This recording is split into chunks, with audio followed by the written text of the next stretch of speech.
We sourced 3, tested 2 and kept 1. Keep watching to see which was the winner and why. In 2021 I published a video comparing some over-ear and on-ear headsets with our Phonak Freecom in-ear sets, and it's linked in the description. Now the Phonaks are discontinued and some parts are unobtainable, so I decided to look at the current alternatives, and I found 3 contenders: Clarity Aloft and Faro in the USA, although Clarity Aloft also has a European and UK retailer, detail in the description, and Puretone NanoComm in the UK. The links to the websites are in the description, so do go and have a look at the options. Clarity Aloft do 4 models, including 2 TSO'd versions, and they all share exactly the same audio components: same microphone, same earphones, and the same ear tips, and they all work fine with glasses and sunglasses. Most importantly, the connection to the ears is with these memory foam compli tips. They come in 3 sizes supplied with the headset: small, medium and large, and most adults will need the medium. If you try to use too large a size, then it'll sit in the outer ear and won't work. You do have to give the tips time to expand after they've been compressed for insertion, and you won't experience the full noise attenuation until they've filled the ear canals. Also, there is a simple but necessary technique for inserting these that's fully described in the manual. So for people who throw the manual away as soon as they open the box, please don't. The Faro headpiece is rather similar in design concept to the Clarity Aloft Classic, except that Faro uses foam ear tips. The design of the NanoComm headpiece is the same in principle as for the Phonak, but instead of rigid shells they use either generic silicone inserts or the custom moulded Protect Ear silicone earpieces. For pricing, the Clarity Aloft ranges from $525 for the Classic to $795 for the Bluetooth version.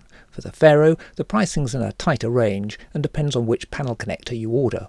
The lowest price for NanoComm is for a fixed panel connector and generic earpieces. The higher price for the facility to interchange panel connectors, plus the Protect Hear earpieces that are claimed to give the best noise attenuation. If you do go for the Protect Hear earpieces, then you need to add around £50 for having the moulds made by an audiologist, and maybe another $20 to have the moulds scanned to avoid having to send them by post. Now the big thing is noise attenuation, and I excluded the Faro set mainly for lack of information on this. On the Faro site I found just a single noise attenuation value of up to 50 decibels. Now that's not an SNR or an NRR value. It'll just represent the maximum attenuation achievable, which will be at a very specific frequency, whereas I wanted to know about noise attenuation across the range. For the others, this is the plot of frequency on the x-axis on a log scale to avoid bunching at the low frequency end, against sound attenuation in decibels on the y-axis. Now remember that the decibel scale is also log, so a 3 decibel increase in attenuation up the y-axis is a halving of sound pressure, making the differences between these plots mostly very significant.